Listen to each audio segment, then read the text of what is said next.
Olá, bem-vindo às Dicas do Didu. Estamos aqui novamente. Toda quinta-feira é dia de Dicas do Didu. Eu respondo aí as questões dos amigos e os seguidores, as questões que nos enviam, as dúvidas, e também sugiro sempre vinhos muito legais para você ir montando a sua adega com calma, tá certo?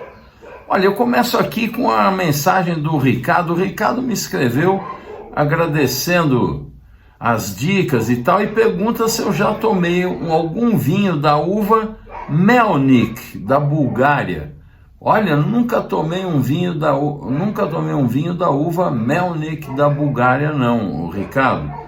Ele falou, comprei um ontem e vou abrir amanhã para provar. Grande abraço. Bom, Ricardo, espero que você me conte aí o que você achou do vinho, como é que é a estrutura dele, o corpo. Não sei se é branco ou se é tinto, não conheço esse vinho não. Depois conta aí pra gente, me manda uma foto, tá certo? Boa sorte! O Grigor Haig me escreve agradecendo o vídeo e me conta que no site da Mistral tem um Marsanne, porque eu tinha falado do Marsanne, né, semana passada. Ele disse que tem um na Mistral, que é o Chateau de Beaucastel, Chateauneuf de Pape, Vieille Vigne, que deve ser um espetáculo. E tem mesmo, eu até separei aqui.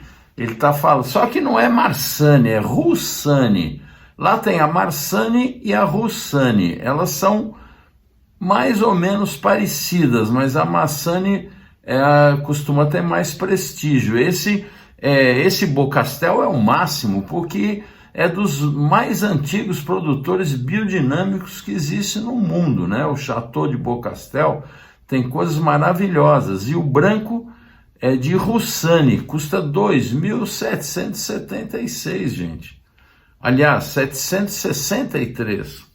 Economizou R$10.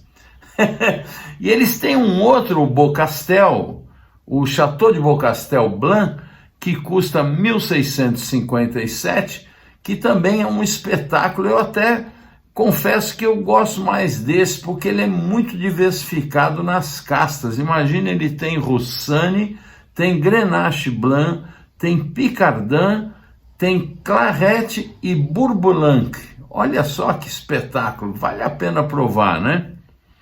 Bom, eu tenho, aliás, um vídeo do Ciro falando desse produtor, que é um cara fenomenal, teve aqui no Encontro Mistral, ele é casado com uma brasileira. O Ciro vai falar dele, quer ver que legal? Ciro Lila, que espetáculo essa linha do François Perrin, que nós falamos outro dia a respeito dos rosés que ele faz com Brad Pitt. E essa linha Beaucastel é uma coisa fenomenal. Primeiro, é os mais antigos produtores biodinâmicos, né? Eles são líderes da inovação e no respeito à natureza. E eu conheci o François Perrin em 1986, eu não era importador, mas tinha amigos importadores.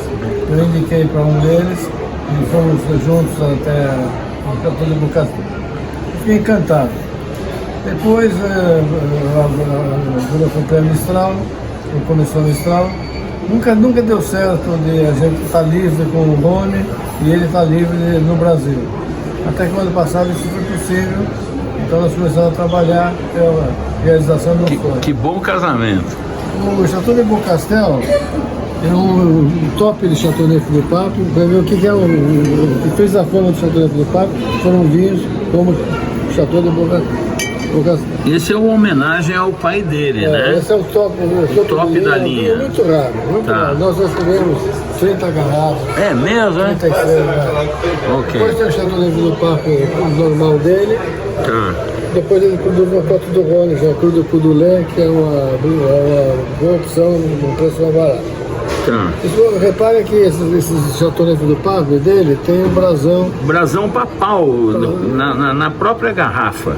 Isso significa o quê, Ciro? Significa que o vinho é produzido apenas com uvas de propriedade de vinhedo de propriedade do produtor do vinho. Ah, ok. Ele não compra uva, ele produz. Ah, legal isso. Tem Chateauneuf, Aqui, por exemplo, eles têm um... Esse aqui não tem o brasão. Não tem o Brasil, é uma linha, a parte dele, da família Tá. Perrin. A Chateauneuf é bom, mas não tem... Não é um vinhedo dele. Não é um vinhedo dele, ele Tá. compra uvas para fazer. Ok, Então ele não tem o Brasil. entendi. E eles produzem também toda a linha do Rhône, né? Tem muito mais vinho do que está aqui. Tá. Praticamente toda a denominação do Rhône, Grand Sobre, Gigondas, Vaquerrat, Rastor, ele produz tudo. Que fenomenal. Então você Não? tem uma lição de Rhône É uma aula de Rhône Uma com aula de o Rhône. Perrin. vou pegar. Que legal isso, hein? E ele é uma pessoa simpaticíssima, muito simples. Muito simples Na mesmo. conversão ele estava com a esposa. Que é uma brasileira, né? Ela é filha do da Suécia, estava com a esposa, o filho. O filho, que também é um doce de Todos os pessoa. três servindo vinho. Foi muito legal a presença deles na Mistral e aquela coisa do vínculo familiar que você preza tanto.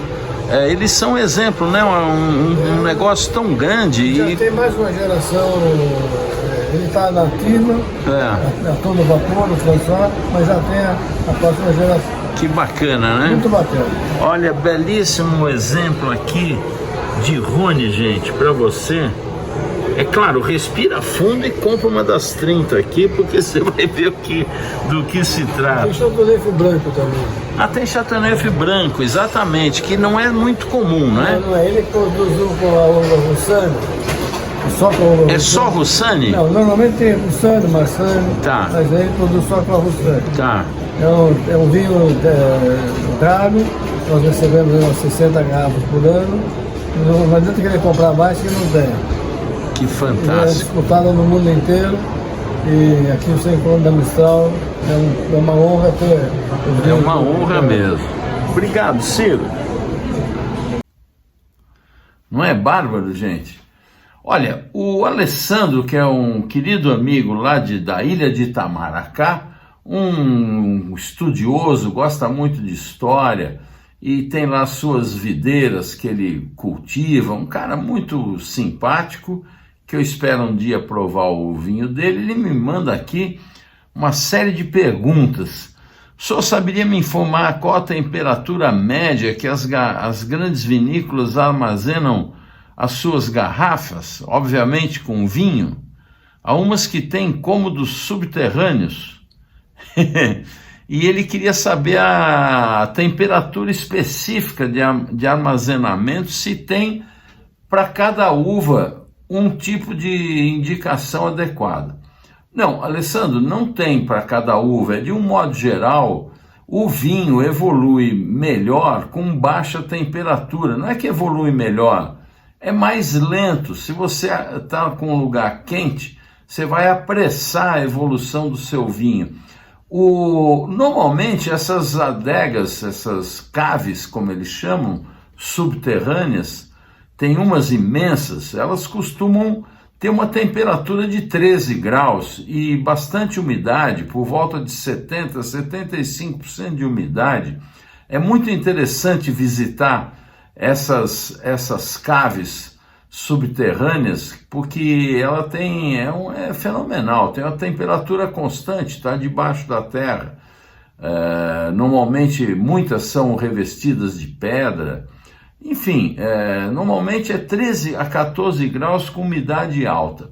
A outra coisa que ele me pergunta é se eu já ouvi falar de temperatura de armazenamento com 25 graus, variando de 1 a 2 graus para mais ou menos. Eu estou para fazer a minha geladeira do Nordeste. Já existe na África para conservar até remédios, verduras e frutas. Bom, Alessandro, não conheço isso não. Eu sei que para o vinho é mais importante conservar com uma temperatura estável do que ter variação de temperatura. A variação de temperatura não é nada boa. Me parece muito alto 25 graus. Agora, mesmo no Nordeste, seja lá onde for, com muito calor, se você fizer uma cave subterrânea, cavocar aí 2 metros de profundidade, revestir com pedra ou com tijolo, tenho certeza que você vai ter uma temperatura bem abaixo disso. Claro que vai dar trabalho, é um subsolo, né? Mas certamente você vai ter a proteção da camada da terra, tá certo? É isso, espero ter ajudado. O Vitor Paulo me escreve falando de Du, parabéns pelo canal, você é um cara ímpar, tal, obrigado. Em tempo, gostaria de ouvir sua opinião sobre os vinhos baianos da Chapada Diamantina, a exemplo dos da vinícola Uva, do Reconvexo ou Vaz. Já provou alguns? O que dizer do terroir de Mucugê, muito superior do Vale do São Francisco? Aguardo seus ricos comentários, forte abraço. Vitor Paulo, eu adorei os vinhos da vinícola Uva e eu não tenho dúvida que ali é um terroir privilegiado, me parece melhor do que o do Vale do São Francisco, sim. E também a dedicação do pessoal dessa vinícola, eles estão desenvolvendo projetos já com leveduras indígenas. Provei um chardonnay deles maravilhoso, provei vários vinhos, eles têm diversidade, não ficaram naquela coisa que hoje no Brasil, esse projeto de dupla poda insiste em Syrah e Sauvignon Blanc, é um festival de Syrah e Sauvignon Blanc, um festival de mesma levedura. Eu canso de criticar que já tomei várias vezes, tomei vários Sauvignon Blanc que pareciam o mesmo, porque todo mundo usa a mesma levedura. Não adianta falar de terroir e acrescentar levedura de outro lugar, uma levedura desenvolvida. A levedura tem que ser da própria uva, eu sempre insisto nisso, sou um chato até nisso, todo mundo fica esperando o Didu levantar a mão e perguntar se a levedura é indígena, se é levedura selvagem e tal. Melhor que seja fermentação espontânea, né? Tudo aberto. Agora, eu tenho um vídeo que eu fiz do evento que a minha amiga Fernanda Fonseca, que é assessora de imprensa, preparou para o projeto Uva, e eu fui convidado, tive o prazer de degustar e ouvir uma palestra, eu gravei um vídeo com eles. Quer ver que legal, Vitor Paulo? Ontem eu tive o prazer de conhecer o Fabiano Borré, lá desse famoso, já tão comentado projeto Uva na Chapada Diamantina. O projeto realmente é maravilhoso, uma fortuna investida lá, cerca de 50 milhões, e eu fiquei muito surpreso, agradavelmente surpreso, com o perfil de vinhos bastante frescos, com baixo álcool e com muita tipicidade, vinhos agradáveis. É uma surpresa, é realmente uma alegria, uma coisa até emocionante provar os vinhos que eu provei da primeira safra, tão jovem, vinhedos de 5 anos de idade, produzindo coisas tão legais.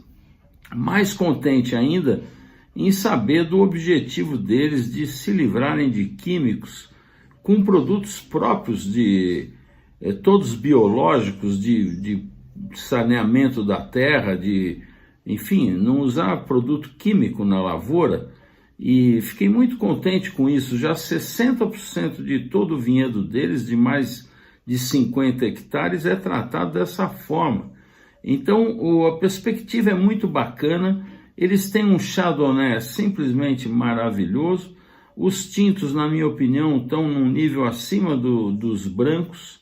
E ele tem um chardonnay já lá de fermentação espontânea, com as próprias leveduras. Eu achei essa notícia muito bacana, porque não se pode falar de terroir verdadeiramente usando a influência de uma levedura selecionada de outra parte. Não tem sentido isso, embora no Brasil isso é o que é comum, né?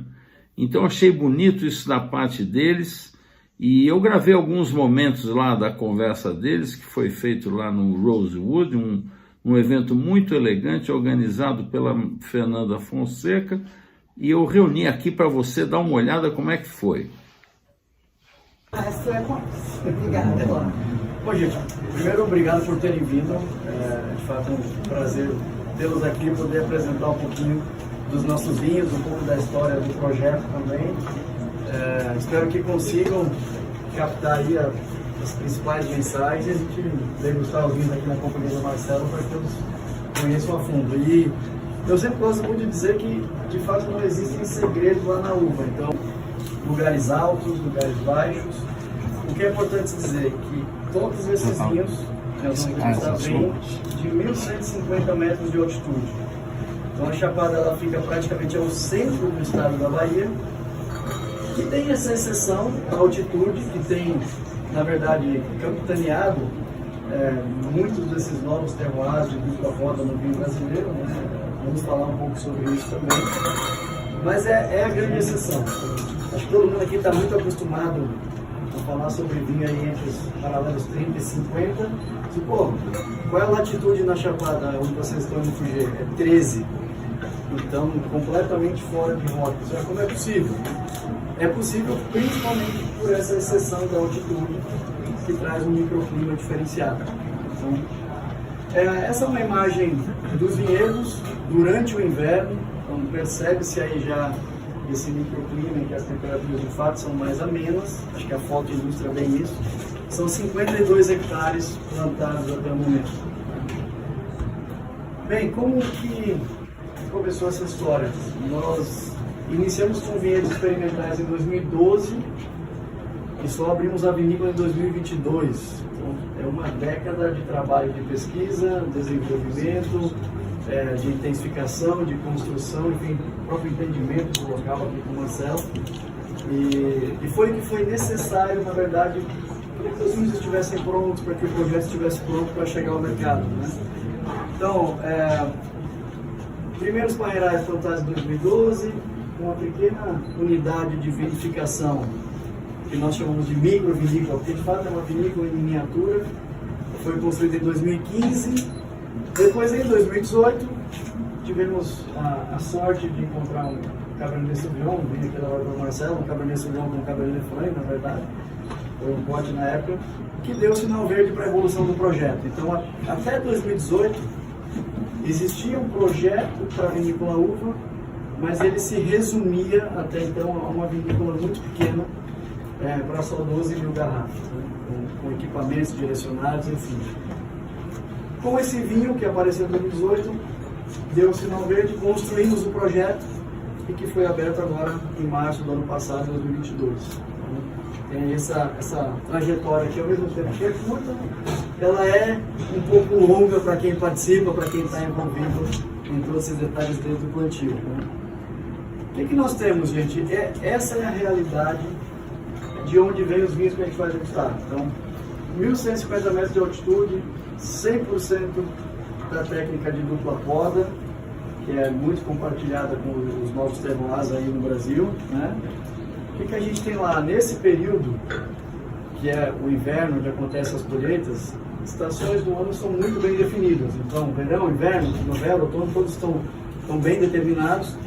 E nesse momento da colheita, nós chegamos a ter uma diferença de 8 a 30 graus. Então, você tem mínima e máxima com um range de temperatura de praticamente 20 graus, que favorece muito a maturação das uvas, favorece a maturação não só técnica, mas a fenólica, enfim.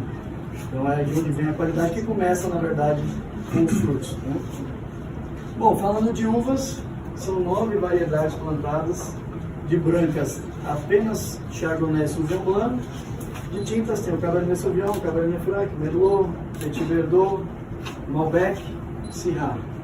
Confunda aí esse mix de 9 variedades. E o Pinot? Não deixa eu esquecer o Pinot. Muito bem. Olha, acho que já está servido, mas se você quiser, vamos iniciar pela degustação do espumante natura. Fabiano, antes de entrar na degustação, queria...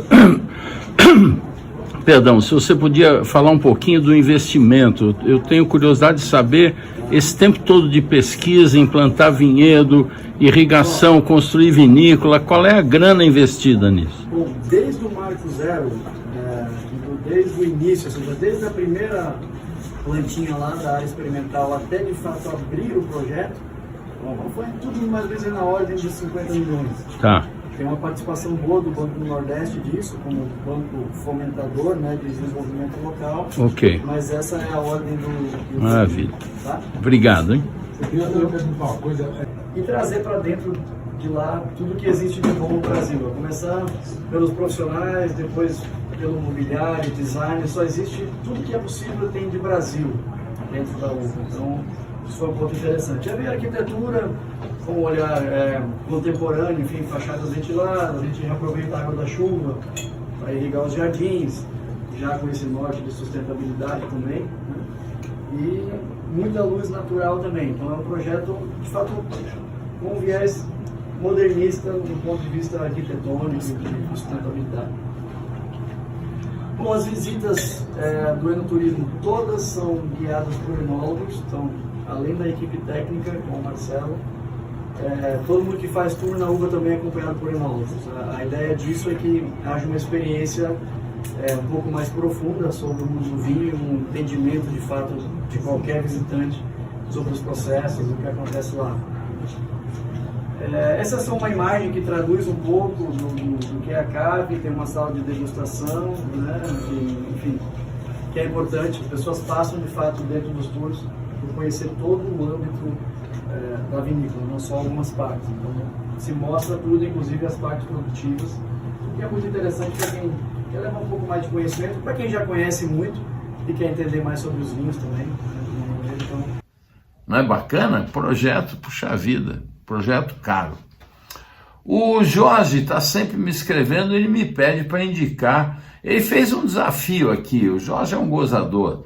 Ele disse que está montando uma adega, eu acho que é gozação dele, mas de qualquer forma ele me desafiou a sugerir vinhos da Argentina, do Brasil, do Chile e do Uruguai, sendo um top e 3 mais em conta.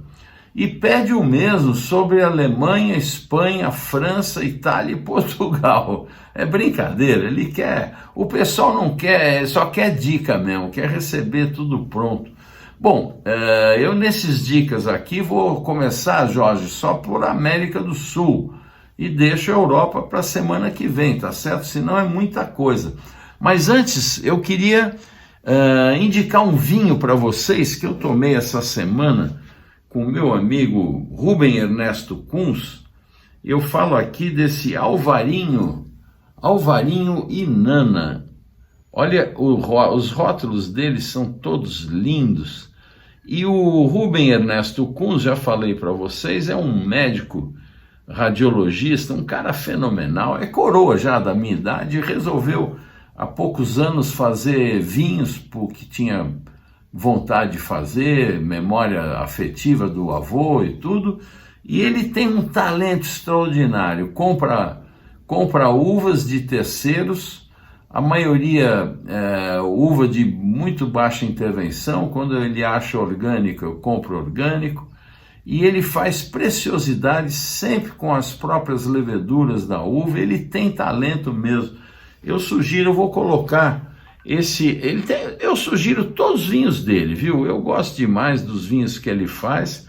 Ele provê um Traminé maravilhoso, nossa. E esse Alvarinho tá lá na faixa dos R$160, se não me engano. Eu vou pôr aqui o contato dele lá no Instagram, e aí você compra por lá, entra em contato com ele. E olha, eu passei também na Delacroix, lá com meu amigo Geoffroy. Vamos ver o que ele está indicando essa semana para nós? Para mim, precisamos uma dica boa essa semana para os nossos seguidores. O que você escolheu, hein? Vamos numa região clássica, mas o produtor não é clássico. É Chateau Majance, é um vinho branco, é Sauvignon Blanc e Semillon. Ok. E vinho versátil. Super versátil, mas super elegante. Realmente é difícil de achar um branco tão elegante, tão expressivo, com uma tensão e uma energia na região de Bordeaux. Super produtor. E ele é o quê? É só orgânico, é biodinâmico? Porque ali é uma região que estão mudando muito, né? Muitos estão se convertendo, não é? É um produtor orgânico, mas que está pegando bastante coisas do mundo biodinâmico, mas é um vinho orgânico. Que legal! Ô, Jefferson, que faixa de preço esse vinho, hein? Isso tá saindo R$200. R$200, bom preço, hein? Muito bom. Não, tem custo-benefício incrível. E olha que rótulo classudo, né? É, exatamente. Bárbaro. Tão classudo como o vinho. É isso aí. Merci, mon ami. Merci beaucoup. Bárbaro, hein? O Jefferson só tem coisa boa lá, viu? Ali entrou no escuro, o que você pegar tá valendo a pena. E qual seria o vinho da Worldwine, dessa linha de orgânicos biodinâmicos e naturais, hein? Vamos ver?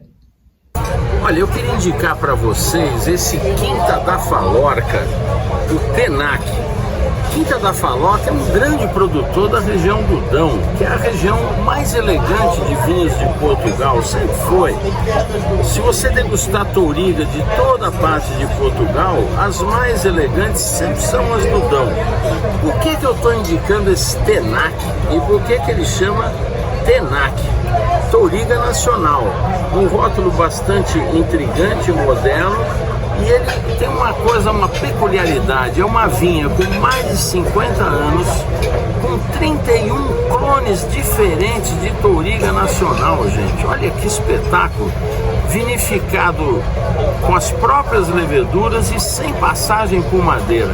Um vinhaço que eu convido vocês a experimentar e você encontra lá na Worldwine. Muito bom, né, gente? Que demais! Bom, vamos aos vinhos do Jorge aqui da América do Sul. Eu começo aqui, bom, eu vou dar, tem coisa lá em cima e coisa mais no meio, mais embaixo. Então, Jorge, eu indico para você da Argentina, vamos por ordem alfabética, né? Eu indico o Catena Zapata Adriana Chardonnay White Bones.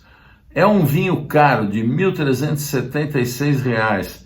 Mas olha, é do Vinhedo Adriana, um espetáculo de vinho. Você vai achar que está tomando um Grand Cru da Borgonha, vai por mim. Essa é uma das dicas, R$ 1.376 na Mistral.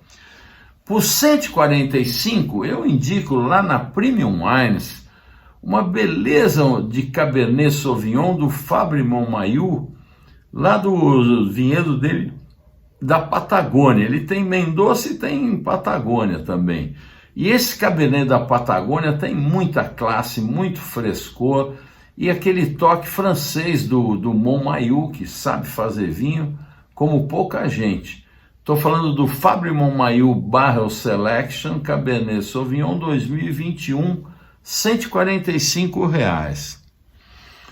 Eu indico na Worldwine o Versacrum Garnacha. Já falei desse vinho aqui, um vinho sensacional de fermentação espontânea, vinhedo orgânico. Nossa, um espetáculo de vinho que vale a pena, está em oferta. Quando eu selecionei, ele de 198 está por 158,40. E indico ainda lá na Ravan uma maravilha de Pinot Noir, Cabernet Franc e Merlot, um rosé para você do Mendel. O Mendel é a vinícola que tem o Roberto Della Motta por trás, né? O grande craque, o grande enólogo argentino, e na Ravan ele custa R$ 318. Agora, se você for do Ravan Elite, é uma espécie de associação que você pode fazer na Ravan, que eu acho genial. Você paga uma vez por ano R$ 1.500 e todos os vinhos que você comprar do portfólio inteiro da Ravan, que é muito bom e tem crescido bastante, tem coisas maravilhosas, você vai pagar 50% do preço do vinho. Então, para quem consome com frequência vinho de qualidade, é um grandíssimo negócio. Aí sairia por R$ 159 o vinho de 318, tá certo? Bom, vamos para os vinhos aqui no Brasil. Eu faço uma ressalva que teria muito vinho, né, Jorge? Separar 4 vinhos de cada país é difícil, então teria 10 vezes mais outros rótulos para indicar, mas eu selecionei vinhos legais para você. No Brasil eu recomendo o talento do Roberto Cipresso, que é um enólogo italiano, que é sócio do Galvão Bueno lá em Montaltino, nos Brunelos, e aqui no Brasil dá uma consultoria para ele, e o Galvão fez com ele esse maravilhoso Anima Gran Reserva 2020, é vinho de R$ 1.111, um espetáculo, é a seda com o veludo, um show de melão, um dos melhores vinhos brasileiros da atualidade, na minha opinião. Estou indicando também do Rubem Kunz o Nebbiolo dele, chama Raia, um espetáculo de vinho, vale muito a pena você ter, e olha, evolui bem na garrafa. Outro dia eu tomei o vinho já com 2 anos, evoluiu muito bem, belíssima compra. Também aí na faixa dos 160, 180 reais. Eu indico da Miolo o Trebbiano Wild, um vinho com fermentação espontânea com a própria levedura, sem adição de SO2, nada. E olha, uma pichincha, R$ 75 na Vinhos e Vinhos, está em oferta, ele de 95 está por 75, uma grande compra. E indico ainda o Taná Reserva do Valontano, que você encontra na Mistral. Já indiquei esse vinho que me surpreendeu demais, foi um dos grandes destaques do Encontro Mistral, custa R$ 119,90 lá na Mistral, vale outro vinho para guardar, espetáculo de vinho.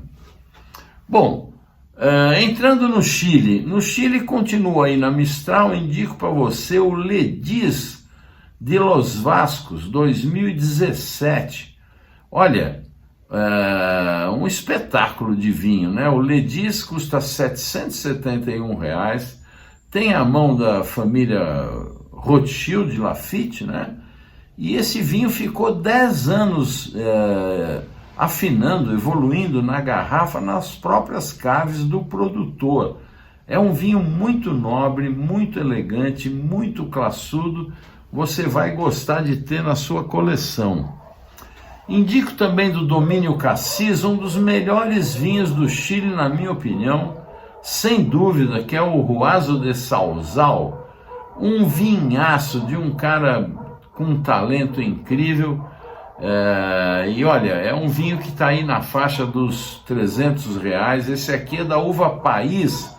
A Domínio Cassis não vende para consumo final, ela vende para lojas e restaurantes, mas entra no site lá, Domínio Cassis, liga lá, procura o Wilton, que é o dono, fala que o Didu que indicou, eu garanto que ele vai vender para você uma garrafa e você vai me agradecer. Se não tiver o País, pode comprar qualquer outro vinho do Ruazo de Sauzal, absolutamente natural, sem interferência alguma, um super produtor.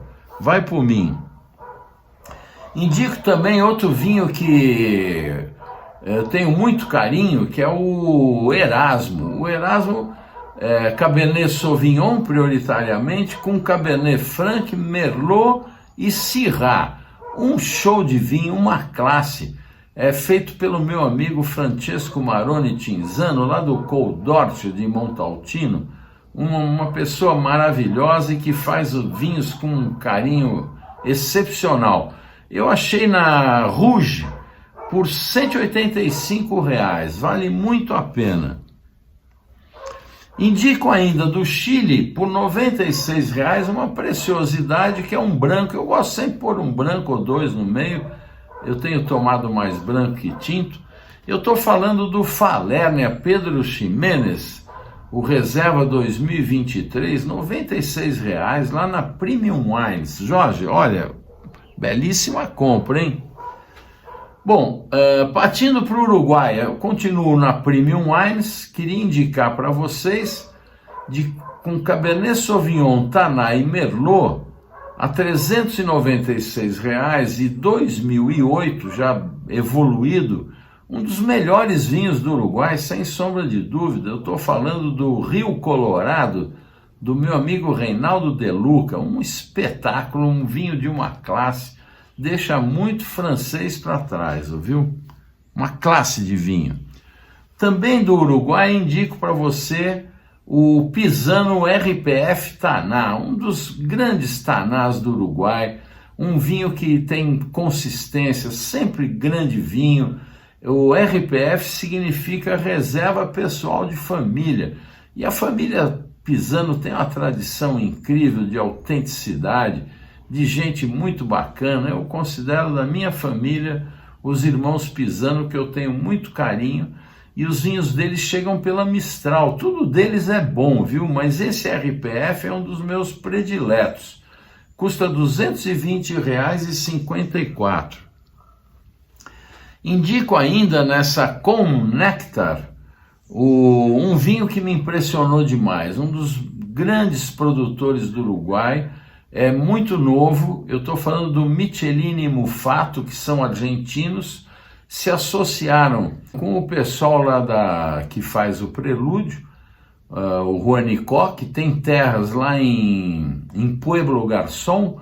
Pueblo Garçom é um terroir especial, estão fazendo vinhos maravilhosos lá, tanto de Pinot Noir como de Albarinho. Albarinho está bombando no Uruguai, vai virar a branca emblemática do Uruguai, certamente. Todo mundo está fazendo muito bem, mas acontece que o Albarinho do Michelin e Mufato, bonitão, deixou todo mundo no chinelo, na minha opinião. É um dos melhores vinhos do Uruguai na atualidade, e ele está custando R$ 209 e vale cada gota, viu? É um grandíssimo vinho.